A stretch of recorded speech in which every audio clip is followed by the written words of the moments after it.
Manchester United lost for only the second time in 46 Premier League fixtures against Aston Villa, but was it a smash and grab, or did Villa deserve their victory? Let's go to the whiteboard.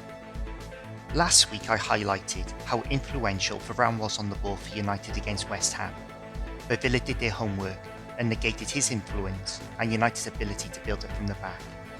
Villa were very aggressive with their mid-press, but it was how their forwards defended from the front that controlled where United were able to play the ball. When the ball was with Varane, Danny Ings wouldn't press him.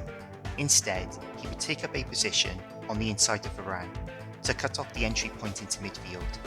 This forced United to filter the ball out to the flanks, where they were met with Villa's aggressive mid-press. Going to screenshots of the game, with Varane on the ball, initially there is no intention from Ings to press him. Ings takes up this position on the inside of Varane, cutting off the entry point into midfield.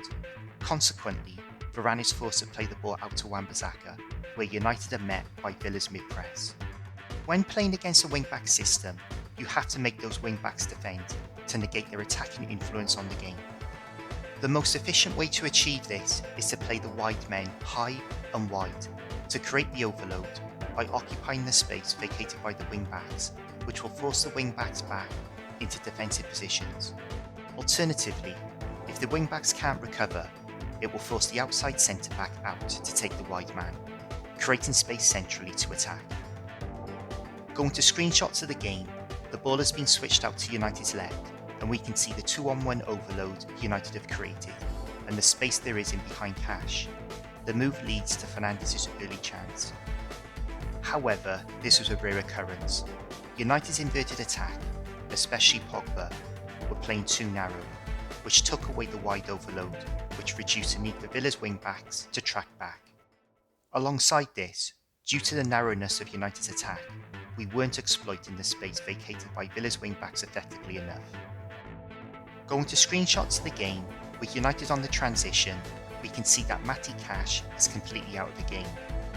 But we can also see how Pogba is 35 yards infield from the left-hand side, leaving the space vacated by Cash completely unoccupied by a United player. To be fair to Ollie, he did make tactical adjustments towards the end of the first half by switching Pogba and Greenwood. As a result, both players held their width more, and United started to create the overloads in wide areas. Going to screenshots of the game, with Dalot on the ball, we can see how the width maintained by Greenwood has created the 2-on-1 overload on Cash. But this didn't happen enough throughout the game. Villa won the tactical battle by imposing their wing-back system on us, which is why Villa's wing-backs had such a huge influence on the game. Going off-piece slightly to the Chelsea-Manchester City game, Tuchel picked Werner over Havertz for the specific tactic of utilising Werner's pace alongside Lukaku to exploit the spaces on the outside of City centre-backs.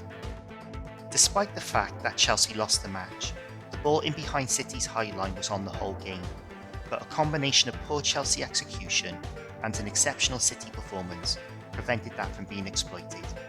Going back to United, if there was ever a game made for Sancho, it was the Villa game. His wing play would have been perfect for exploiting the spaces in behind Villa's wing-backs. But whether you agree with that or not, to see United fail to execute the 101 tactics playing against a wing-back system, for me is concerning.